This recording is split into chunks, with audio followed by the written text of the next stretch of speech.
Welcome to the Voices of Hospice Leadership podcast, the show that reveals how to take your hospice to the next level. We cover all things hospice, from marketing and automation to billing and operations. You'll also hear from professionals in the industry as they share their stories of success and practice growth tactics. Here is your host, Brian France.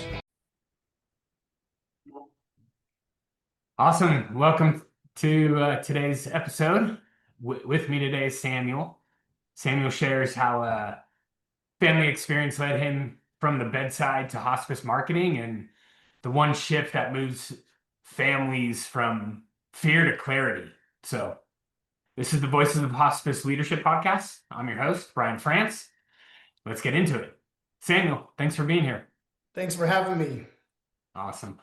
For new listeners, how would you describe what you do in hospice today?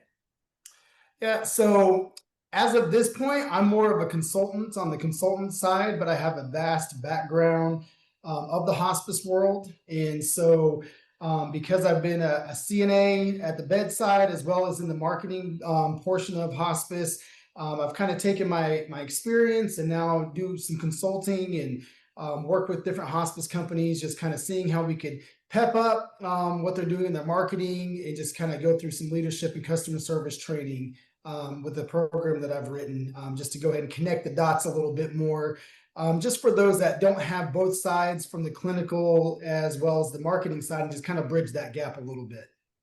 Awesome. And what markets do you serve? So as markets as in just clarification on area. Oh, I'm sorry. Yeah, so I'm actually in South Carolina, and so I'm over here in the upstate of South Carolina, located in Greenville. But we serve all the way from one end of the upstate, which is would be Cherokee County, all the way down to another end of the area over here at Oconee County. So we have it's a really large but yet really small area over here that we cover. Awesome. Thanks for sharing. So let's rewind and talk about what first put hospice on your radar. Yeah, absolutely. Think about it, your grandfather needed hospice, right? What did the team do for your family that stuck with you? Absolutely. So just like you said, my grandfather, we found ourselves needing in the situation that my grandfather needed some hospice care after an injury that he had. And it was a very sudden discovery of cancer and asbestos. And they basically said he didn't have long to live at that point. And with it being such an abrupt injury and situation, none of us, it wasn't a thing that we prepared for. He was still out working on the property and taking care of his day to day. And they recommended to my granny a company to go ahead and interview and talk with. And so she was able to do that. And pretty much immediately, the way that the hospice team surrounded the entire family, but specifically my granny, was just amazing. And so they were in Arkansas. And at that time I was living in Idaho. And so we weren't there, in the day-to-day, in the trenches. And so knowing that there were people there caring for my granny, caring for my papa, that just meant the world, that we knew that she needed the help because she was also older in age already herself. And so she couldn't possibly take on that whole responsibility by herself. And so the way that the team came in and surrounded her, it made an impact for me. I was a 15-year-old knucklehead, and for it to make such a drastic impact on me, it was a pretty big moment in my life. Awesome. Yeah. Yeah, all the stories that I hear, and my wife worked in hospice for a long time, and I've heard a lot of stories. The team really does come together and support the whole family, and love that. So you became a CNA before graduating. What changed in you during that time? Yeah, so the way I kind of stumbled into becoming a CNA, my dad kind of recommended it, was picking my brain on what I wanted to do after I graduated from high school. So at 16 years old, he was kind of nudging me on a couple different things. So why don't you become a nurse? There's not a lot of male nurses out there. And I said, well, I could get my CNA license. I can do that while I'm still in high school. And graduate, with a CNA degree or certification, as well as my high school diploma. And so, we came up with a plan. It was perfect. And I jumped right into it. And pretty much immediately I fell in love with the care aspect. I was raised with some special needs foster brothers. And so I already knew how to care for people. And so it was really just growing on that experience that I already had and caring for people that needed help the most. And so it really just drew me into the medical world, and just any way that I can help somebody, I want to. And especially when it comes to, a CNA portion, people aren't expecting to need help like that. You're not 40, 50, 60 years old expecting for somebody to have to help you with the restroom or your shower or getting dressed. It's not something that we plan for. And so, I knew that helping people in the most vulnerable states of their life was something I wanted to be an impact and be part of. And so it really just impacted me in such an amazing way and catapulted me into wanting to be in the medical field for a long time. Love it. So that early experience still informs how you show up today. Absolutely. Yeah. So you've sat on both sides, the clinical and growth side. How did CNA work shape the way you talk to families today? Absolutely. So, just being able to, speak from the clinical aspect and just, been in the trenches, know, kind of, what the pain points are for these families and for these patients are. Because really, I didn't start in hospice immediately. I started, I did rehab, and I did med surge. And so you're dealing with people that, normally a little bit more involved, and they're wanting to get up and move around. And so you kind of learn how to navigate people and almost talk people into doing the care that they need to do. And so just kind of taking that and marrying that into the hospice world, and just being able to explain to them, I understand that this isn't where they want to be, but this is where they are. And just kind of navigating that whole premise of just like, I'm here to help, and that may not look the same on day one as it does on day 20 or day 40, whatever that is. And so just meeting your patient and the patient family where they're at. I've had a lot of situations as a CNA, as a hospice aide, where maybe we didn't do a shower for the first month because we needed to build a little bit more rapport. Maybe the wife or the husband wasn't comfortable enough to relinquish that over to me quite yet. But after we bridge that gap, we build that trust, then at that point they see that I am there to support them and help them in any way. And I've had patients that I've been with for 6 months and never once did a bath. I didn't do any personal care, but I did everything else that I possibly could just to be there and be a support. And so, whatever that looks like, it's really just meeting the family and the patient where they're at in that journey. Love it. Coming from traditional sales, what did you have to unlearn to be effective in hospice marketing? Really just having any expectations at all. It's, every situation is so different. I did car sales for a little blip of my career, and people are coming in for a car. They're coming to you, you're just saying, hey, this is what we got, this is what we don't got. And you just kind of, it's a little bit more black and white. You still have to navigate needs and wants and all that. But when it comes to hospice sales, I mean, it's a very emotional time in people's life. I've told you when we talked before, there's 2 times in everybody's life that we have no control over, and it's when we're born and when we die. And so it's a very emotional time when we're on the ladder of this. And so just being able to take any expectation of the situation I just got done with, I just maybe got another person to come on with our services, take all that I just did and throw it out the window, because every situation's different. Everybody's had a different experience with hospice. And so it's really just about taking that moment of just, hey, I'm here to serve you and your needs. Like I said before, meet you where you're at, and we can go from there. Awesome. Being salesy, right, is not, it sets you up for failure in hospice. It really is. And we talked about that, being a salesy salesperson with hospice it doesn't normally correlate to very good experiences, mostly for the families. A good salesman, when you get given a good sales pitch. I mean, when, man, I crushed that conversation. I know that, without a shadow of a doubt, this is the right thing. And, I did great. But what does the family feel on the other side of it? And that's the biggest thing with me, is just, I'm not going to tell you all about hospice until I learn what you know about hospice. Let me not assume you know exactly what hospice is all about. So tell me first where you are starting with your understanding with hospice. And then from there, I can elaborate or I can debunk, different myths about hospice. And, there's so many myths. And, I listened to, your most recent podcast that you released. And, that's one of the biggest things. There's a lot of myths out there about what hospice is and what hospice does. And the services or the medications that are offered. And it's funny, even with my own family, I have a grandmother on hospice right now currently. And, I've been in this field for over a decade, but yet I'm still educating my own family on, what it is and having to, paint the full picture of what it is. And so it's really just, allowing it to be a heartfelt situation, a heartfelt conversation. And that's what people feel. They can feel when you're being phony and they can feel when you're being genuine. Yeah, I love that. Let's demystify what families fear most. And so in a first meeting, how do you quickly gauge what a family actually understands and maybe what they fear about hospice?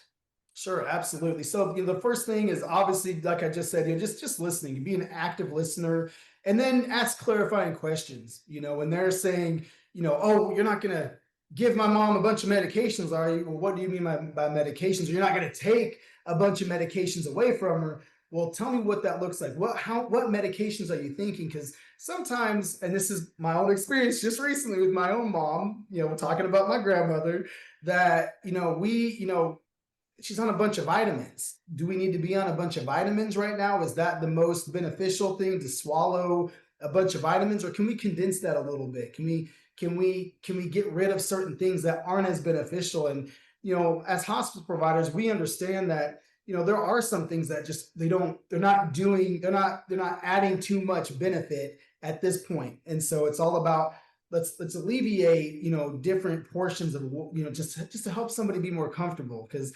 I don't mind taking pills. I'm kind of a goofball where I can take a whole handful of pills and not think twice about it. My wife, on the other hand, she's the complete opposite. She has to take one little pill at a time. And if it can't be broken in half, then, we have some issues. And so, that's how, just imagine being uncomfortable anyways, and then somebody's giving you a bunch of extra things. And so things like that, it's just really allowing them to, hey, just talk to me, explain to me what you're thinking. We talked about the morphine and Roxanol, it's, what is it that scares you about this? And explaining and just, saying, hey, I'm not the nurse, I'm not the physician, but from my experience, this is what those medications are for, but that's not something that we got to cross that bridge right away. But that's, it's definitely a big hurdle. Everybody knows. A lot of people think of hospice as, we're the death angels and we're coming in pushing all the crazy medications, and it's the furthest from the truth. If you ask most hospice providers, that's the last thing that we want to end up doing. That's the last thing we want to offer, and it's only offered upon a true need. And when we get to that point, we cross that bridge. There's a time and a place for it. It's not just an automatic, you get morphine, everybody gets morphine kind of a situation. And so it's really just allowing them to feel that and to see that and know that we're being genuine when we say these things. We're not just saying it and then next day we're giving mom, some morphine.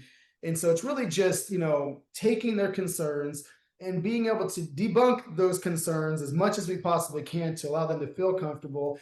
And a lot of times I like bringing nurses with me. I've been, fortunate enough to be able to have some clinical liaisons that have worked with me, that have worked on my teams. And so I bring those nurses with me. And so from the clinical side, I don't wear a white coat. This beige coat is beige for a reason. I might play a nurse on TV, but in real life, I know what I'm talking about. But it's different when you have somebody with the white coat on, somebody in the scrubs, that can sit there from the clinical aspect and be able to clarify a lot of those things, even as simple, not say simple, but even as, coming down to like a DNR, there's a lot of people scared about what a DNR looks like. And so I've done a lot of codes, being in the CNA world, I've been part of a lot of lot of very traumatic experiences when it comes to that. And so, but I had one of my favorite nurses I worked with that would come on my marketing calls with me when I was an account liaison. She painted a picture of what CPR and not having a DNR is in place. She painted a picture so clear that I basically have stolen her talk and stolen that portion of what she talks about, just because it's a very raw and real depiction of what the possibilities are, because it's not what you see on TV and you do a couple chest compressions and they come back to life and everything's great, especially not when you're the age of most of these hospice patients and the frailty of a lot of these hospice patients. And so it's really just being able to take those concerns of all the different levels and being able to debunk them. And something that I love to say to a family is, at the end of the day, give us 30 days. Hospice is not a contract. You can fire us at any given moment if you're not satisfied with what's going on. So give us an opportunity. If you don't like us in 30 days, not a big deal. Go ahead and tell us, to kick rocks, and we'll keep it moving.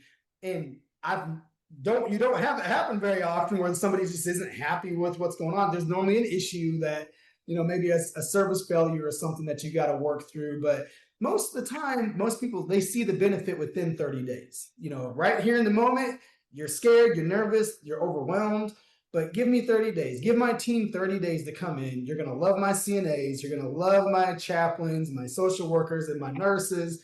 Give us an opportunity to love on you, love on your family members, and we'll be able to prove to you how beneficial hospice can be. Yeah, I love that. Experience it for 30 days and see, it's not a contract. You can end it at any time, if you're not happy. Love that.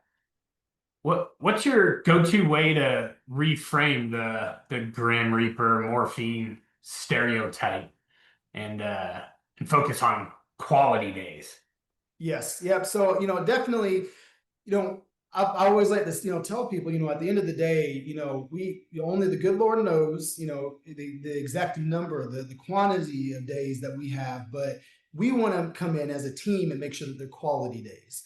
And so it's our goal that every day is the best day we can possibly make it. And, there's some people that, they'll say stuff like, well, no, they got some unfinished business. They want to go on one more trip, or they want to go to the family reunion, or different things like that. And I've been able to be part of so many great opportunities where, we've been able to get people to those moments and get to those big milestones that they want to do those things. And just a quick story, I had one of my first hospice patients, my first round of being a hospice CNA.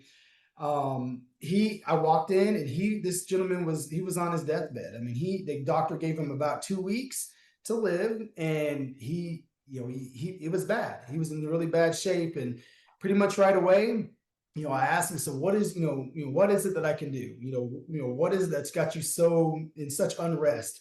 And he said, well, I just want to walk again. I just want to go from here to the bathroom, and I just need to do that. I said, well, let's do it then. And so we started sitting on the side of the bed. In another week, we were standing at the side of the bed. Within another couple of weeks, we were walking to the bathroom with assistance, and all these things, to the point where at some point I had him doing laps around the building, and my nurses were like, you got to stop. He's not going to be hospice eligible if you keep going. And it come to find out, there was a big family reunion that was coming up that he really wanted to get to, and he hadn't seen that portion of his family in some years. And so that was the goal, was to get to that big moment, that big monument. And so we got him up and walking, and he had a portable oxygen tank and was using his rollator. And he got to that family reunion, and he got to hug everybody and see everybody. That was on a Saturday. On Monday morning, when I was on the way out there, his wife called me in a frantic and said, he's not doing good. He's dying. And as soon as I got out there, he had passed away. But it was knowing that we got to that moment. That was the milestone. What can we do to get you to that milestone? If it's to, you want to go fishing one more time, well, let's get you to fishing one more time. What can we do that gives, our patients, hope? Hospice is not a death sentence. It's hope. It's reassurance that you've got people, you've got support. And, we don't want people to, hospice isn't giving up. We aren't giving up on you. We're coming in and we want to help you have the best, quality of life that you possibly can, no matter how many days or how many months it is. And, or if you graduate from hospice, that was something that was brought up on your last podcast. There's people that graduate from hospice all the time. And, it's amazing. Like your last guest said, when you're giving people that kind of care, that's good. Like we hate to lose you as a patient, but we're happy that it's because you graduated. We're happy because you're able to come off of our services. And so, it really is the goal to give the best care. Even though I borderline got this gentleman to no longer being hospice eligible, I saw the bigger picture of this was the need, this was the want and the goal. And he was able to fulfill that. And his wife couldn't stop thanking me for helping him get to that point. And it wasn't anything that I told us, it wasn't me, it was him, because he had to be the one with, his ailments to get up and move and do, but just to be a support and to be an encouragement. Because sometimes that's all people need to hear is that, no, you can do it if you want to. And I'm going to encourage you and help you as much as I can. But it's just like our kids, right? Like we got to encourage them to do things at times and allow them to understand that they have the superpowers to be able to do that. We can also do that with our patients and their families as well. Love that. Yeah, being there to support him, that was a wish he had, and to be able to support him, that felt great. And hopefully that made him or helped him pass peacefully as possible. Yeah. But yeah, I think doing that, accomplished that. So awesome. Thanks for sharing that. Yeah, absolutely. You use the hospice bank account analogy for the Medicare benefit. Can you share that briefly? Yeah, absolutely. So I'm not going to take credit for this. I did definitely steal it from one of my account liaisons that I worked with for several years. And when I heard her describe it like this, I was like, that makes such perfect sense. So as most people listening know and understand, the hospice benefit is something that the government has always got right, no matter who's been the political leader or who's been the president, whoever's running Congress. Hospice has always been correct. It's always been there to provide that care for people. And so just describing and explaining this to these families, early on in these conversations of you have that hospice benefit because if you've worked and you've made a check, you see that little piece on their paycheck that says Medicare, that's what you're paying into. That's part of what that money's going towards. And so when it's like a bank account that you can only access when you are hospice eligible for those services. And so that money's been set aside just for that care. And what the government does is Medicare estimates how much it should cost for a patient from 0 to approximately 6 months. If there was no treatment, no life-altering treatment given to a patient, then at that point, that's about how long that money should last, through about 6 months. And so just describing it in a little bit more detail, when people think, oh, it's a bank account that I'm withdrawing from now, and it's something I've been paying into, and it's a benefit I've had, because, the last figure that I saw was years ago, there's about 55% of Medicare eligible patients never utilize those services. I believe it's a little higher than that. I think it's closer to about 65% nowadays. I think it's increased significantly. And that's kind of heartbreaking because, from somebody who's been in the medical field for over 18 years and somebody who's done hospice for over a decade, that means we're still not doing a good enough job with these kind of conversations, with educating mostly not even just the public, but not educating our providers, our medical teams, because those are the people that are going to guide the patients and the public into the hospice services. And so that means that, that's a large population of people that still are not utilizing those services that are available, and they're free because you've already paid for it. Right. And so you got a lot of people paying for home care and private sitters and buying medical equipment off the Facebook Marketplace and wherever else they can get it. And it's these are things and options that are available to you from that Medicare bank account, that is that hospice bank account, that hospice benefit. And so it's really just describing it in full and just being able to kind of lay that out there hey, no, it's not going to cost you anything. Matter of fact, you already paid for it, so let's use it. Yeah, love it. it's just clear language, you can share with Right. your people you come in contact. Exactly. It's awesome. Um, you make a crucial distinction I think our audience will appreciate. How do you move families from eligible to ready without any pressure? Yep, absolutely. So that's, obviously most of us hear that in the hospice world, mom's not ready, dad's not ready to go on hospice. And so it's at that point, it's like, well, it's not about being ready, but it's about being eligible. And so none of us are really ever ready to go on hospice and to, some people not understand the that we're mortal. I mean, we all want to live as long as we can and do all that we can for as long as we can. But at some time we all realize that we are a little bit more mortal than we want to be. And so it's not about being ready, it's about being eligible. And so if we can go down through the checklist and we're checking the boxes, and at that point you can say, hey, well, is this going on? Is this going on?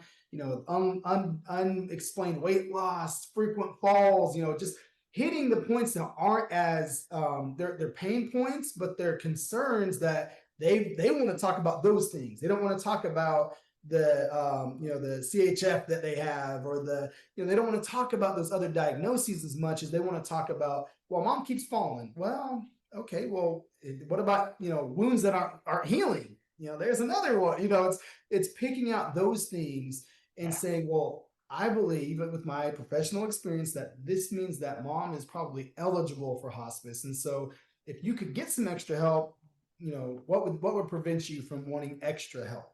And also with doing that, within that ready versus eligible, it's also kind of leaning into the family of like, hey, this is not a knock to what you've been doing. You've been doing an amazing job, and you've got mom or dad up to this point, and now it's time for you just to get a little bit of extra help so that you don't feel so overwhelmed, because there are changes that are happening. And so we want to help you with those changes and help those transitions take place a little bit more seamlessly. And so it's really just reiterating a little bit, of like, hey, you're doing amazing, but mom is eligible. This is an eligibility thing. It's not, we don't admit people for being ready for hospice. We admit people for being eligible because we got certain guidelines and standards that Medicare gives us. And so we got to hold those standards, because you can have somebody ready for hospice and they're not eligible.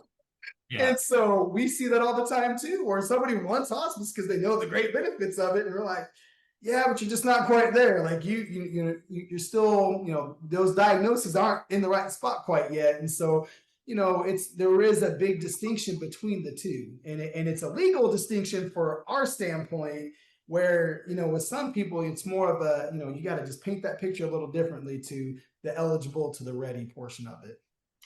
Awesome. Yeah. Is there a simple tool you have, or, like a checklist or phrasing or question that helps them decide with confidence? Just kind of like what I said, it's really just about probing and just, it's almost allowing them to talk themselves into it. It's just, hey, well, according to what you've told me, mom's falling, she's got wounds, unexplained weight loss. You just go through the checklist of the things that we know makes hospice eligible patients. And when you say, well, out of these 10 things I just listed, mom's got 9 out of the 10, I believe she might be eligible. And at that point, they're like, oh, wait a minute, and then it's describing the benefits. That's something that, it's people only think about the scary portion of the medications and all that kind of stuff, but it's really just saying, hey, well, are you paying for briefs right now? Yeah, I'm spending $100 a week on briefs. Well, guess what? I can save that $400 a month for you. You want to tell you, wow, hospice, we'll pay for that. We'll cover that.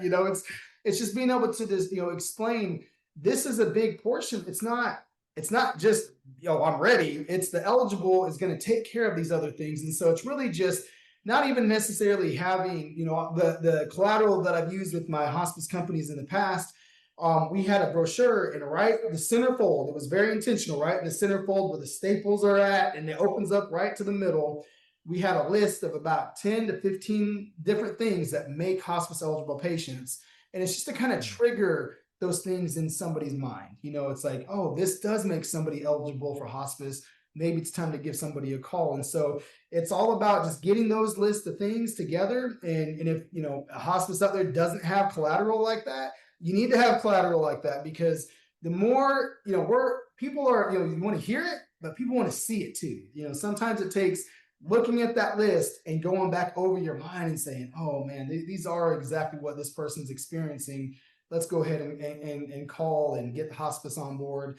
It's really just having that together. And that's the best thing that any owner or group can have for their marketing teams, have really good collateral that makes their job as easy as possible, because the conversations are hard enough as it is. But if you have good collateral that they can just say, hey, according to what Medicare says makes a hospice eligible patient, and you just go through the list, then at that point, it makes it a much different outcome for everybody. Love it. Yeah. So that kind of like a checklist. Yeah. See if you're eligible, like see what's, and it doesn't take long for exactly. Well, it doesn't take long for a sales rep to understand, what those things are. We grasp on. I mean, that's why we do what we do. It's we're the experts at being able to know, because we're the front line, so we got to know. And it doesn't take long, but it's less for us and more for these families, just to be able to physically see, this is what Medicare says is a hospice eligible patient. And that's what you've just described to me is exactly what this list says. Yeah. Awesome. Is there a sign that maybe you're pushing too fast, and maybe how you slow it down?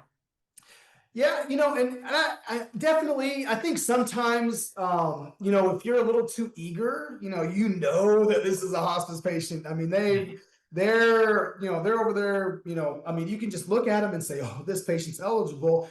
We can put the cart before the horse a little bit at times. And so, you can definitely, it's all about reading the room. I've always told my reps, read the room. If you walk in, you can tell if somebody's open to listening to what you've got to say. Now, there might be times where, they're looking at you a little crazy, and you just, at that, again, it goes back to what I said in the very beginning, just allowing them to talk.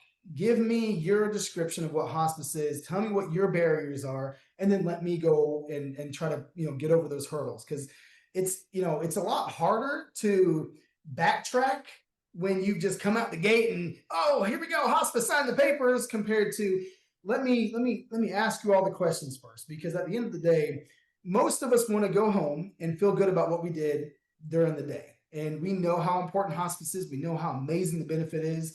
But at that same token, we want to allow other people to feel those same things. I've been, grateful enough and blessed enough to have seen multiple amazing hospice stories just in my own family. If I don't think about any of my professional career, I only think about what I've dealt with personally with several grandparents, my wife's grandparents. Like I said, I've got my own grandmother on right now. Like, if I look at every situation that I personally had, they've all been amazing situations. And it's been because people slowed down. It wasn't about just getting to the next, as marketers, it's all about getting to the next person. We know that, we got a phone call from the hospital. We've got this person on the 6th floor. We got to go down to the 4th floor and talk to somebody. And then, maybe we're getting a text about somebody in another place. We got to slow down and be in the moment and just really take the time.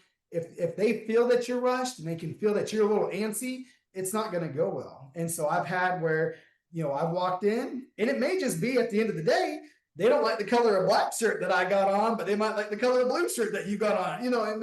It's all about what a person's feeling. And if you come in there and you're a little too aggressive because you're just, you've got an aggressive personality, it's okay to take a step back, slow down, allow them to speak to you or talk to you. And it goes back to you just feeling heartfelt. They want to feel that connection with you. And especially when it comes to something as sensitive as hospice.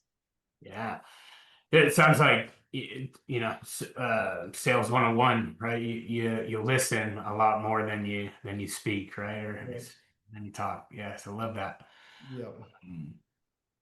Clinicians often get very limited hospice training. Mhm. What micro training or script, earns clinician buy-in? Yeah, that's a great question. That's really the hardest demographic for a hospice marketer to really connect with is a clinician. If they don't have prior experience, I've been told by several different doctors or nurse practitioners that they're or nurses even their education on hospice is a sliver of what all their training is. So you have a physician and he's the one writing orders, or the PA that's writing all these orders, or even the NP writing all these orders. But they had a week of hospice training and they've been a nurse or a doctor or a PA for 25 years. Well, you're going off of a week or two of hospice training compared to 25 other years of what they've been doing in family medicine or ortho or whatever it is, and they haven't been part of this whole world. And so a lot of it's really difficult to get the time to be able to communicate with those people in the higher positions. And so what I always recommend is, you go into a doctor's office, you're not saying, oh, I need to go talk to Dr. John right away and get back there. You're just going to sit down and have a 30-minute conversation about how amazing hospice is. You got to start by, hey, my lovely lady here at the front desk, and you create that relationship, who ends up getting you the relationship with the nurse that's in the back that may work directly with the physician. So you get to know Nurse Kate. Well, from Nurse Kate, you're talking to her, and maybe she doesn't know much about hospice, and as you're able to paint the picture for her, then she says, my doctor really needs to hear this. And at that point, then you can get your audience with that physician. And then you may schedule these. We schedule amazing lunch and learns, right? As hospice marketers, we schedule amazing lunch and learns, and we have an amazing spread, and we're catering to everybody's diet, and we're doing all these things, and we come in and we're like, this is going to be great. And who do you talk to the most? The nurses and the people at the front desk, because the doctors are blowing in and blowing out. You might get 5 to 10 minutes of a doctor's attention. And so it's just being able to utilize that time, and you go back to the basics of what does eligibility look like for a patient, because many of them don't understand. They think that a patient has to be dying in order to go on hospice, that they have to be in the last days of their life to go on hospice, when we know that that's the furthest of the truth. And so it really is about painting that picture for the doctor, just like you have to the family. You just have to be a little bit more clinically inclined when you're speaking to the doctor. As we know, our physicians and PAs and nurses, they are very data driven. And so the more data that you have, the more you can show, well, hey, on average, patients live, another, 20 plus days when they receive hospice care. And that's just on average, so some people might live 6 months longer, some might live 2 weeks longer, but on average, they're living about 20 days longer than they do without hospice care. And so it's being able to pull up readmission rates. Physicians love readmission rates. They want to know that their patients that they're caring for aren't going to the hospital in the odd hours because of something that they didn't see or didn't do. And so if they've got somebody, hey, do you have anybody coming in that they just keep going to the hospital and they keep falling and they keep coming back in? And a lot of that population, right, it's the people, that are going every 3 months to the doctor or every month and a half to the doctor, not every 6 months to a year like most average bears would be going. And so it's just painting that picture of like, hey, this is who we want to have a conversation with. And so once you identify one, they throw you a bone and they give you an opportunity, and then you come back. Biggest thing with the hospice marketer is do your follow-up. So when you get Thelma on hospice, and you go back to the physician's office and you give them the notes and you tell them, yes, we were able to admit her because of this, this, and this. This is what made her eligible. And that right there will stick in a physician's mind. And then at that point, then they're looking for it. Because then at that point, they know what to look for. And so it's just all about taking what you're doing on a day-to-day, taking it back, plugging it in, and just catering it to whoever your your audience is. Some physicians, they're way more in tune with what hospice is, and that's amazing. And they're advocates, and they're going to throw every patient that they possibly can at you or at another hospice, hopefully at you. But they know what they're looking for in hospice. And so it's being, and at that case, it's taking that partnership. Maybe there's 5 other physicians in the office. It's taking that one physician and say, hey, I've been trying to talk with Dr. Smith. He's just not kind of getting what I'm saying. I haven't, heard anything from him, but he's serving the same demographic as you are.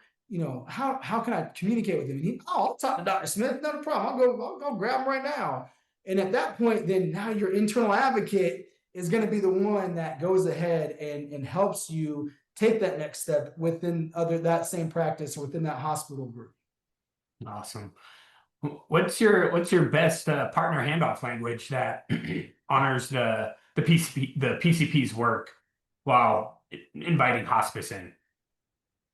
What do you mean by that? So like what do you use, like the handoff language that you use that honors the primary's work? Yeah. Wow. Okay. Yeah. So you're meaning, I think I'm grasping kind of what you're saying. So it's a lot of physicians too. They don't want to relinquish their care from a patient, and so it's kind of coming back and just kind of like you did with that family member and tell them, hey, you've done a great job up to this point. It's almost kind of doing the same thing with the physician. It's coming back and saying, hey, you've not done anything wrong. This is a natural portion of where they're at, and we can tell that you love and care for your patients, and we know that we see that you want the best care for them, and at this point, this hospice care is what is the best care for them. And so it's really just coming back and just allowing them to see, like, hey, this is nothing that you have or haven't done or haven't seen or didn't pick out. You've done an amazing job. This is just where they're at this point. And so just kind of going back again, like I said, and just make, just allowing them to understand, like, they've done a great job up to this point, but we want to come in as a team and kind of take it from there. Yeah. Awesome. Yeah. So many of our listeners may be some like owners and administrators. What do leaders often get wrong about field marketers, and what does like trust look like in practice? Yeah, absolutely. Yeah, that's a big one. That's something that when you kind of asked me that question before, that's a big thing. You want to trust your team. When your people that are in the field, they are the front lines. They are seeing it day to day. They're hearing all the conversations. They're talking to other marketers. They're getting a feel of what's going on. I've had, very recently, I've talked to people and they're just like, I don't know what's going on. There's just, doesn't seem to be any hospice patients out there. We're not growing. Like, we know they're out there. We can look at somebody and see, we probably think they're going to be eligible, but then we're not getting referrals, or the people are dragging their feet on referrals. And so when a marketer comes back, now there's definitely a difference on somebody just being lazy and not being assertive enough to be in the field and do all their things and make all the calls. And I'm out there doing my job, but the results aren't coming because maybe there just truly isn't anybody quite eligible yet. And so when your team is saying, hey, they're just not out there, it's a trust but verify, right? Like, I trust you, but let me verify that. Let me come out and spend some days in the field with you. As an administrator, I've had some really good administrators. I've had some administrators that got under my skin a little bit more. But when they said, let me get out in the field with you, I'd love for you to, please, people dread, I don't want to ride along. I want you to come and ride along with me, because I want you to understand and see, I know who I'm talking to. I know their stories. They know my story. They know what I'm offering, why I'm offering. And so I want you to see that I have those relationships. It's not about a relationship issue. It's not that I'm not where I'm supposed to be when I'm supposed to be there. It really just comes down to that maybe there is no eligible patients coming in the door at this time. And so, it's a trust but verify, administrator, owner down to administrator, same thing. I've had a company that they didn't verify, they didn't, they just said, oh, there's no referrals. I don't know. We might need to get rid of everybody. And said, well, get in the field with everybody, come and see what's actually taking place in the field, because just because we're offering an amazing service doesn't mean that everybody's going to jump on, because like say you're a new startup, it takes a while to grow a company for people to recognize that brand, because why are they going to go and jump with a brand new company when they've been using this said name brand for many years and have established relationships with them? Like they love Sam. Sam comes in, we have great conversation, we have a good relationship, but at the end of the day, it's like, yeah, but I'm pretty comfortable with this team that's coming in. So it may mean something a little different than what the numbers are showing. And so it really is about, trust but verify, get in the field with your people. We right along scare some people. I've had some team members that I've worked with that it petrifies them. They freeze, they freak out, and you have to talk them into it for several days, and then they get through with it. And isn't that bad? I actually enjoyed them coming with me. And it's like, well, yeah, because you want your people, you want your leadership to come and to be in the field with you. And maybe you hear something that you've never heard before. I might have been the manager in business development, but my team member that I stole the bank account analogy from, I stole it from her. I'm going to give her credit. I'm going to give her flowers on it. I didn't come up with it, but have I used it for several years after? Absolutely. Has it worked? Absolutely. But it's because I was in the field with her. It wasn't, hey, I don't think you're doing a good job. We're just gonna let you go. It's like, no, let me get in the field with you. Let's see what's going on. I was like, man, you have a better hospice conversation than I do. Let's, how is this, that you're not getting the referrals, and you can, at that point, from the ownership, from the administrator, manager, business development, AVP, whatever your role is, get in the field with your people, come alongside with them, and not just when things are down and things are bad, but do it even when things are good. Because then at that point, you have a temperature, you have your finger on who is what. Because you can tell when somebody's phony, you can tell when somebody's not doing their job. When you're not spending any time with them, it's very apparent when things are going south, because they're just not the right person for the fit. But when you have powerhouses that are doing these conversations, having these meetings, get in the field with them. At that point, wait a minute, this isn't like Sam. What's going on? I've heard his conversation. What's changed? Maybe something's changed in his conversation. Maybe he's not probing enough. Maybe he's not asking for the business. Something as simple as go in and you pump everybody up and you talk about hospice and it's all great. And then you don't even say, so based on what we just talked about, do you have anybody that comes to mind?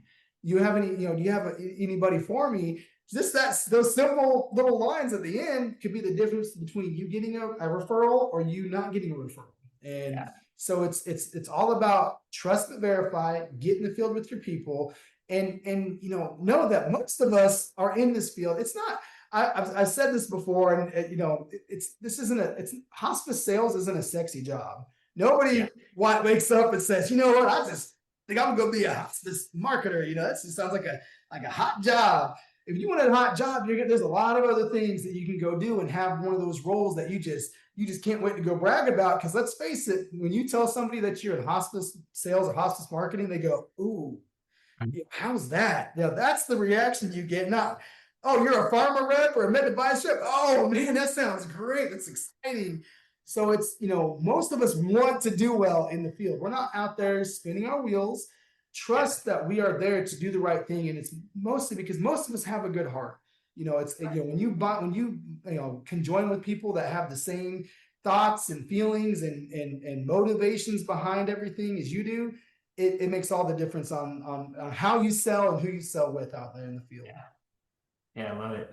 And salespeople, right? They could use like an outside perspective looking in. Yes. And it only helps them. And great salespeople, right? They constantly are training and working and even to improve. From a management perspective, I had one of my reps, she wasn't doing well, and we couldn't figure out why she couldn't budge past the 4 and 5 referrals a month number that she was getting. And it took one of our AVPs coming in and and really she went and rode, and then she evaluated me. And so even though I know she's doing the right thing, I had to kind of take some coaching too. And it's like, hey, please help me be better, because I want to be the best manager, the best leader. I don't want to be a boss, because bosses are terrible. I want to be a leader. I'm in the trenches with you. When you look good and you do well, that means I look good and I do well. And so it's all about allowing your people to be the spotlight. I had certain numbers I was supposed to hit as a manager. I never hit my numbers because I was constantly throwing my referrals to my reps, because I wanted them to get the benefits and the recognition for doing amazing jobs. And so it's all about just being with your people. So Yeah. Awesome. What if an agency could fix one thing, say this month, to increase their qualified referrals, what would you pick and why?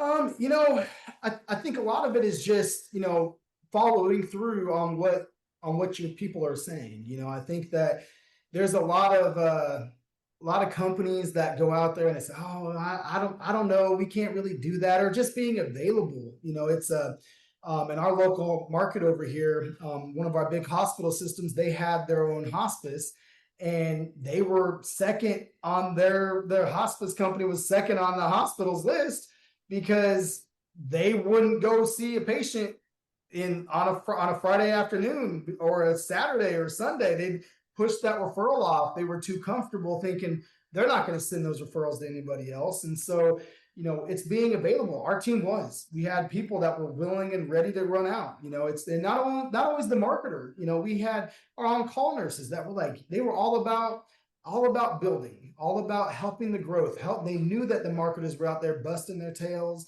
and doing all that they possibly could. And so they were willing to jump in and help. And so, it's really just being available for people when they need it the most, and following through. If you say you're going to get them a hospital bed, have a hospital bed there for them. If you're going to order their equipment, they're going to order their supplies, just do it. Because, from an office standpoint, those are the simple things that can be done to help the continuation of care. There's nothing worse than being a CNA or a nurse and getting out into the home.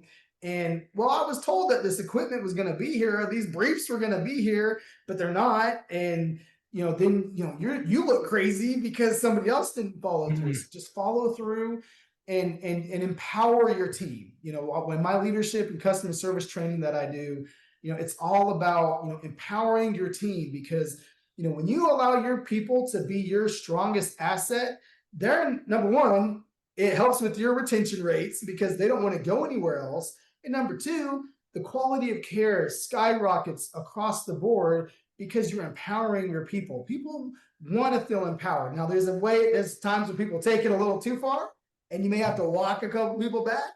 But most of the time, if they just feel empowered, they're going to run through walls with you. They're not going to want to go anywhere, because they're going to be loyal to you and loyal to the company, because they know that you've got their back. You show interest in them. You show interest in their growth and their development.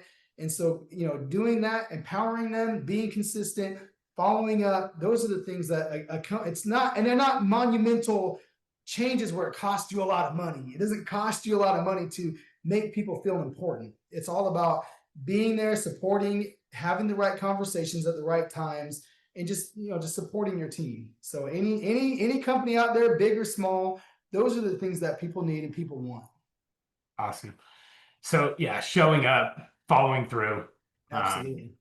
Being there. Samuel, this was powerful. Where can listeners connect with you?